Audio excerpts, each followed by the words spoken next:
Assalamualaikum warahmatullahi wabarakatuh. Kami dari kelompok 1 kelas 4B dengan materi manajemen kurikulum dengan anggota saya Fajar Ali Masuri, Ani Setiawati, Nurul Hidayah, Lailatul Sifa, Hidayah Nurul Saputri. Di sini kami akan menyampaikan materi manajemen kurikulum. Yang pertama ada pengertian kurikulum. Menurut Jais, kurikulum dapat dipahami sebagai program mata pelajaran seperti halnya bahasa Inggris, aljabar, sejarah, ekonomi, dan lainnya. Dengan kata lain, kurikulum mencakup suatu daftar atau judul mata pelajaran yang disampaikan oleh sekolah.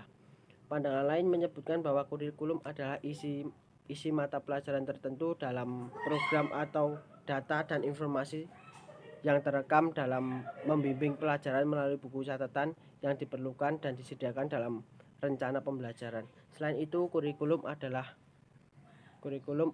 pengalaman pembelajaran yang direncanakan sekolah.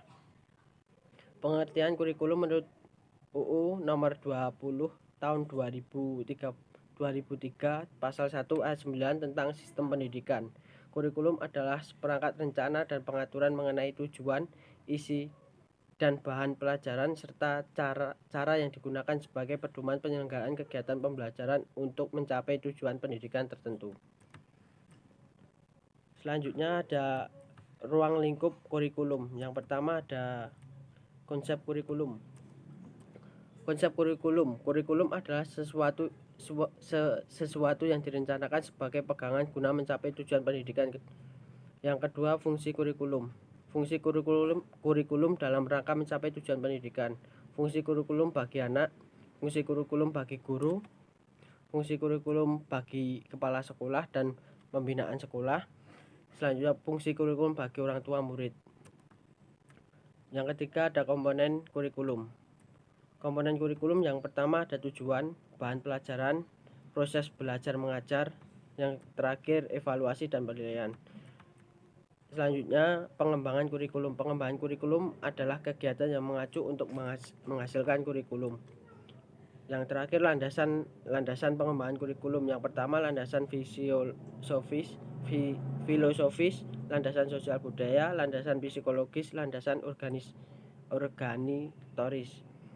Selanjutnya ada pedoman pelaksanaan kurikulum.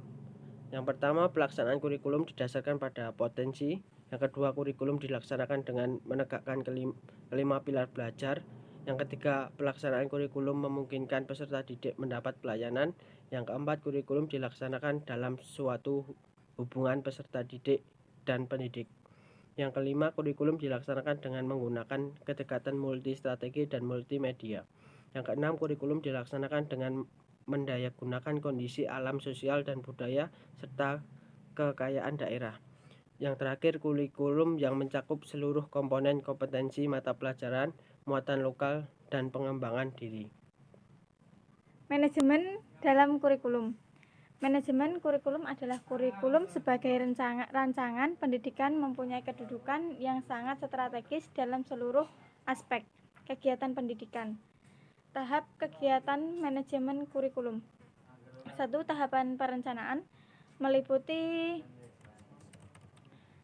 langkah-langkah sebagai 1. Analisis kebutuhan, 2. Merumuskan dan menjawab pertanyaan filosofi, 3. Menentukan desain kurikulum, 4. Membuat rencana induk pengembangan, pelaksanaan, dan penilaian.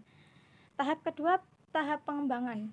Langkah-langkahnya 1. Perumusan rasional atau dasar pemikiran, 2. Perumusan visi, misi, dan tujuan, 3. Penentuan struktur dan kegiatan pembelajaran, 4.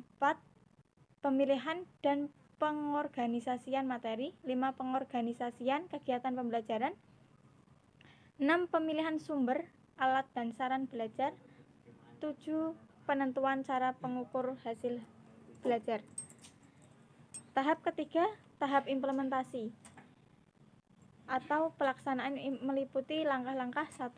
Penyusunan rencana pembelajaran, 2. Penjabaran materi, 3. Penentuan strategi dan metode pembelajaran, 4. Penyediaan sumber, alat dan sarana pembelajaran, 5.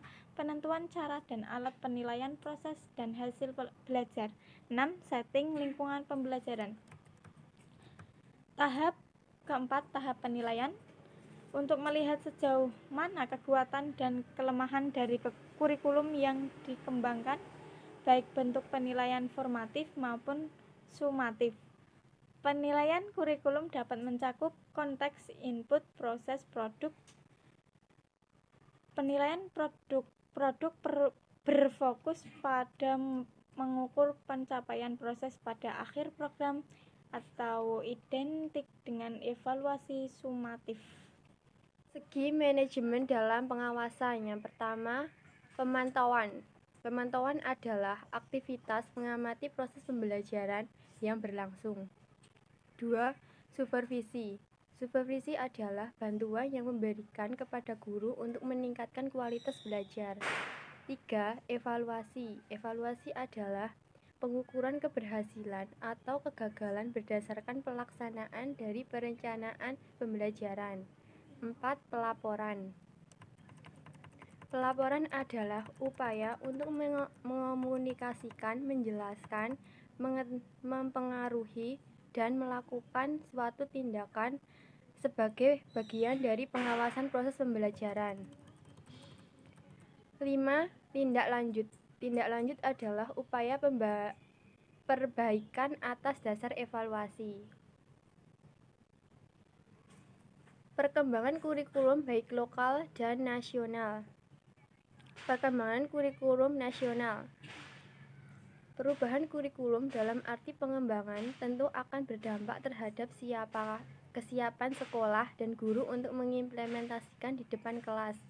Mekanisme pengembangan kurikulum dapat dilakukan sebagai contoh, seorang guru yang akan mengembangkan kurikulum dituntut menguasai manajemen pengembangan kurikulum. Perkembangan kurikulum lokal. Muatan lokal merupakan kegiatan kurikuler untuk mengembangkan kompetensi yang disesuaikan dengan ciri khas dan potensi daerah, termasuk keunggulan daerah yang materinya tidak dapat dikelompokkan ke dalam mata pelajaran yang ada. Pengelolaan hasil kurikulum. Pengelolaan kurikulum berkaitan dengan pengelolaan pengalaman belajar yang membutuhkan strategi tertentu sehingga menghasilkan produktivitas belajar bagi siswa. Pengelolaan kurikulum harus diarahkan agar proses pembelajaran berjalan dengan baik dengan tolak ukur pencapaian tujuan oleh siswa agar tujuan pendidikan dapat tercapai. Prinsip-prinsip perencanaan kurikulum. Yang pertama, pengalaman para siswa. Yang kedua, berbagai keputusan tentang konten dan proses. Yang ketiga, melibatkan banyak kelompok. Yang keempat, dilaksanakan pada berbagai tingkatan. Yang kelima, sebuah proses yang berkelanjutan. Selanjutnya, evaluasi kurikulum. Menurut Nasution, evaluasi kurikulum merupakan hal yang kompleks karena banyaknya aspek yang harus dievaluasi, banyaknya orang yang terlibat, dan luasnya kurikulum yang harus diperhatikan.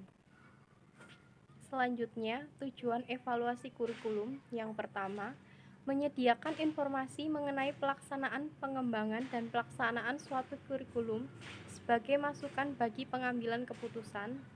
Yang kedua, menentukan tingkat keberhasilan dan kegagalan suatu kurikulum serta faktor-faktor yang berkontribusi dalam suatu lingkungan tertentu.